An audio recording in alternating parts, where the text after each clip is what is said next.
मैं मरने के बाद दोबारा जिंदा हो गया था। मैं उसी दिन में वापस आ गया था जिस दिन सू वांजी के पिता ने मेरे मुंह पर 1 करोड़ रुपए का चेक मारा था। पिछले जन्म में मैंने उस चेक के टुकड़े टुकड़े कर दिए थे, पर बदले में मुझे सू वांजी की तरफ से सिर्फ नफरत और बेरुखी ही मिली थी। उसके बाद के 10 सालों तक मैं बेकार और जलील जिंदगी जीता रहा, उसके पीछे पागलों की तरह भागता रहा और आखिरकार एक बिजनेस पार्टी में उसकी रक्षा करते हुए दुश्मनों के हाथों चाकू खाकर मर गया। मरते वक्त भी उसके चेहरे पर मेरे लिए कोई दया नहीं थी, जैसे मैं उसके लिए कोई अनजान इंसान था। इस बार मैं फिर से वो बेवकूफ इंसान नहीं बनना चाहता था जो सब कुछ खोकर भी उसके पीछे भागता रहे। इसलिए मैंने शांति से हाथ बढ़ाकर वह चेक ले लिया। मैंने सिर उठाकर उसके पिता की तरफ देखा और मेरे चेहरे पर एक बड़ी सी मुस्कुराहट आ गई। मैंने कहा, शुक्रिया अंकल, आपकी मेहरबानी का बहुत बहुत धन्यवाद। मेरी आवाज धीमी थी, पर उस बड़े कमरे में सबको साफ सुनाई दी। उसके पिता के चेहरे की सख्ती पल भर में हैरानी में बदल गई। उन्होंने सोचा होगा कि मैं मना करूंगा, पर यह कभी नहीं सोचा था कि मैं मुस्कुराकर शुक्रिया कहूंगा। पास खड़े झाओ के चेहरे की हंसी भी गायब हो गई और सू वांजी, वह लड़की जो कभी अपने चेहरे पर कोई भाव नहीं लाती थी, उसके ठंडे चेहरे पर पहली बार हैरानी दिख रही थी। उसकी आंखें बड़ी हो गईं और मुंह खुला का खुला रह गया। मैंने ध्यान से चेक को मोड़ा और अपनी जेब में रख लिया। फिर खड़े होकर उसके पिता के आगे झुककर प्रणाम किया। अंकल, आप फिक्र मत कीजिए, आज के बाद मैं आपकी बेटी को कभी परेशान नहीं करूंगा। फिर मैं सू वांजी की तरफ मुड़ा। पिछले 3 सालों में जो भी परेशानी हुई उसके लिए माफ करना। तुम्हें अच्छे भविष्य की शुभकामनाएं। लड़की का शरीर हल्का सा कांप उठा। उसने मेरी तरफ देखा। उसकी आंखों में अब घमंड नहीं बल्कि गहरा सदमा था। इससे पहले कि वह कुछ बोल पाती मैं बाहर जाने लगा। तभी झाओ चिल्लाया, चेन पिंगान, मुझे लगा था तुम में थोड़ी इज्जत बची है। तुम तो बस पैसे के भूखे कायर निकले। 3 साल का प्यार 1 करोड़ में बेच दिया। मेरे कदम रुक गए। पिछले जन्म में मैं इसी बात पर गुस्सा हो गया था और मारपीट करने लगा था, पर इस वक्त मैंने सिर्फ शांत होकर पीछे मुड़कर देखा। मेरी आंखों में गुस्सा नहीं था। झाओ साहब, मजाक मत कीजिए। पहली बात, प्यार नहीं था, मेरी तरफ से एक तरफा पागलपन था। और दूसरी बात, ये बेचना नहीं है, ये तो इनके पिता की तरफ से मेरी 3 साल की मेहनत का पैसा है। आखिरकार किसी के पीछे भागने में भी समय और ताकत लगती है। मैंने होटल का बड़ा दरवाजा खोला और बिना पीछे देखे बाहर निकल गया। हॉल से बाहर निकलते ही कड़क धूप मेरी आंखों में चुभने लगी। मैंने जेब से चेक निकाला। उस पर लिखे 0 इतने असली थे कि मन खुश हो गया। भाड़ में जाए प्यार, मैं दोबारा जिंदा हुआ हूँ। इस जन्म में मैं किसी लड़की से प्यार नहीं करूंगा, सिर्फ और सिर्फ पैसे से प्यार करूंगा। मैं तुरंत बैंक नहीं गया। उसके पिता पुराने चालाक इंसान थे। हो सकता है चेक में कोई गड़बड़ कर रखी हो। मैंने गाड़ी ली और झोपड़पट्टी वाले इलाके में अपने किराए के कमरे में आ गया। कमरा बहुत छोटा, सीलन भरा और अंधेरा था। यही वह कमरा था जहाँ मैं पिछले जन्म में उस लड़की के कॉलेज के पास रहने के लिए 3 साल तक घुट घुट कर रहा था। मैंने अपना पुराना कंप्यूटर खोला। मैं शांति से बैठकर सोचने लगा, दोबारा जिंदा होने का सबसे बड़ा फायदा क्या है? जानकारी। अगले 10 सालों में कौन सी कंपनी आगे बढ़ेगी, कौन सा शेयर आसमान छुएगा, सब मुझे याद था। मैंने शेयर बाजार का ऐप खोला और एक नाम खोजा, टेंगफेई टेक्नोलॉजी। मुझे अच्छी तरह याद था कि कल ही यह छोटी सी कंपनी एक नए आविष्कार के बाद 5 रुपये से सीधे 150 रुपये के शेयर भाव पर पहुंचने वाली थी। मैंने फोन उठाकर सू वांजी का नंबर मिलाया। तुम्हारा जो भी सामान मेरे पास था मैंने बाहर रख दिया है, किसी को भेजकर मंगवा लेना, और मैंने नंबर बदल लिया है,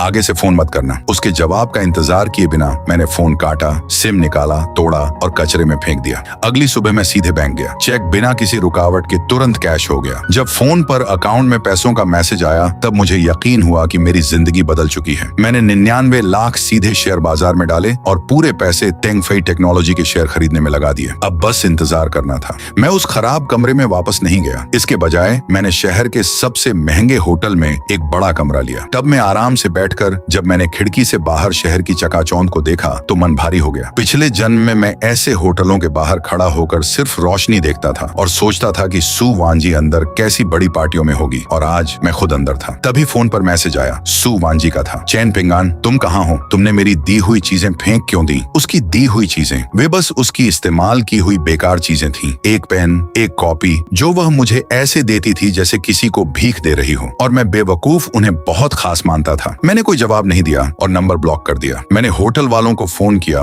2 मालिश करने वालों को भेज दीजिए। इस जन्म में मुझे खुद का ख्याल रखना था। अगले 1 हफ्ते तक मैंने अपनी मनपसंद जिंदगी जी। रोज आराम से सोकर उठना, अच्छे रेस्टोरेंट में खाना, दोपहर में जिम जाना और रात को शहर की शानदार जगहों पर जाना। मैंने अपने सस्ते कपड़े उतार फेंके। जब मैं महंगे कपड़े और हाथ में बड़ी घड़ी पहनकर जाता तो लोग झुककर मेरा स्वागत करते। अब किसी की आंखों में मेरे लिए नफरत नहीं थी। पैसा ही सबसे बड़ी ताकत है। टेंगफेई टेक्नोलॉजी के शेयर रोज बढ़ रहे थे। एक रात मैं 2 सुंदर लड़कियों के साथ शहर के सबसे बड़े क्लब में बैठा था। तभी मेरी नजर एक जाने पहचाने चेहरे पर पड़ी। सू वांजी, झाओ और कुछ कुछ अमीर लड़के वहां आए थे। झाओ बड़ी बड़ी बातें मार रहा था जबकि सू वांजी शांत थी। तभी उसकी नजर मुझ पर पड़ी। उसकी आंखों में हैरानी और नफरत आ गई। उसकी नजर में मैं उसके बाप के पैसे उड़ाकर ऐश करने वाला इंसान था। झाओ ने भी मुझे देखा और हंसते हुए मेरी तरफ आया। अरे वाह चेन पिंगान, वो जोर से चिल्लाया। अंकल सू से 1 करोड़ लेकर यहाँ मजा मार रहे हो क्यों? लग रहा है ना कि बहुत बड़े आदमी बन गए। उसके साथी हंसने लगे। यही है वो लड़का, 1 करोड़ में बिक गया। मैंने अपनी ड्रिंक का ग्लास घुमाते हुए उसकी तरफ देखा तक नहीं। झाओ साहब बड़े दिनों बाद मिले, घर का काम कैसा चल रहा है? सुना है तुम्हारी कंपनी के कुछ बाहरी प्रोजेक्ट्स डूब रहे हैं। क्या बकवास कर रहे हो तुम? मैंने मुस्कुराकर कहा। दूसरे देश वाला प्रोजेक्ट रुक गया ना, और यूरोप वाला काम भी दूसरी कंपनी ने छीन लिया। इन 2 कामों में तुम्हारी कंपनी को कम से कम 20 करोड़ का घाटा हुआ है ना। ये सुनते ही झाओ के माथे पर पसीना आ गया। ये कंपनी की गुप्त बात थी, किसी को नहीं पता थी। इस लड़के को कैसे पता चला? तुम्हें यह कैसे पता? मैंने ग्लास रखा और उसकी आंखों में देखा। झाओ साहब तुम खुद को बहुत बड़ी चीज समझते हो। अपने काम से काम रखो, फालतू में भौंकना बंद करो। आसपास की हंसी थम गई। झाओ डर गया और उसका चेहरा गुस्से से लाल हो गया। मैंने जेब से पैसे निकालकर मेज पर रखे।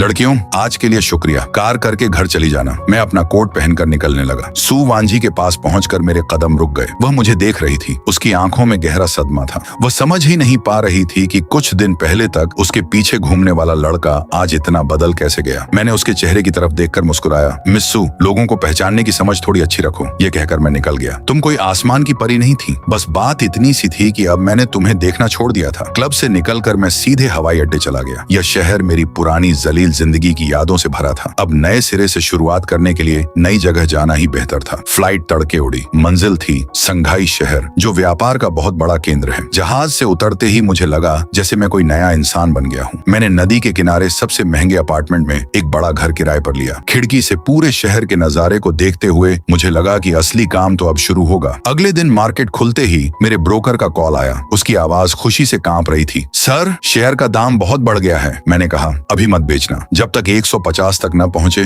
बेचना मत। फोन रखकर मैंने अपने अगले काम पर ध्यान दिया। सिर्फ शेयर बाजार से मिला पैसा काफी नहीं होता। मुझे अपनी बड़ी कंपनी खड़ी करनी थी। मुझे याद था कि आने वाले सालों में इंटरनेट, नई गाड़ियां और AI, ये 3 सबसे बड़े काम बनने वाले हैं। मैंने 1 हफ्ते में पूरा प्लान तैयार कर लिया। 1 महीने बाद उस कंपनी का शेयर 150 रुपए तक पहुंच गया। मेरे खाते का पैसा 99 लाख से बढ़कर सीधे 30 करोड़ हो गया। मैंने सारे शेयर बेच दिए और पैसा सुरक्षित कर लिया। इस पैसे के साथ मैंने अपनी नई कंपनी शुरू की। मेरा ऑफिस शहर की सबसे ऊंची इमारत की सबसे ऊपरी मंजिल पर था। मैंने बड़े बड़े विशेषज्ञों को काम पर रखा। शुरुआत में उन लोगों को मुझ जैसे छोटे लड़के पर भरोसा नहीं था, पर जब मैंने शेयर बाजार की 3 बड़ी गिरावटों की सही भविष्यवाणी की और एक ही दिन में $5 करोड़ कमाए तो सब हैरान रह गए। वे मुझे बाजार का जादूगर मानने लगे। मेरी जिंदगी व्यस्त हो गई। मीटिंग्स, काम, रिपोर्ट्स। मैं उस पुराने शहर सू वांजी और अपने बुरे बीते दिनों को पूरी तरह भूल चुका था। तभी एक दिन जब मैंने आने वाले मेहमानों की सूची देखी तो मेरे हाथ रुक गए। सू परिवार की कंपनी, ये लोग मेरा पीछा ही नहीं छोड़ रहे। इसे मना कर दो, मैंने सेक्रेटरी से कहा। सेक्रेटरी बोली, सर ये बहुत बड़ी मीटिंग है। दुनिया की बड़ी बड़ी कंपनियां आ रही हैं और इसके आयोजक मिस्टर ली ने खास तौर पर आपका नाम लिया है। मिस्टर ली हांगकांग के सबसे अमीर आदमी का बेटा था। मैंने सोचा पिछले जन्म में मैंने उसे सिर्फ टीवी पर देखा था और आज वह खुद मुझसे मिलना चाहता था। मेरी कंपनी का नाम दूर दूर तक फैल चुका था। ठीक है चलते हैं, मैंने मन ही मन सोचा। मैं भी देखना चाहता हूँ कि जब सू परिवार के लोग मुझसे दोबारा मिलेंगे तो उनके चेहरे का रंग कैसा होता है।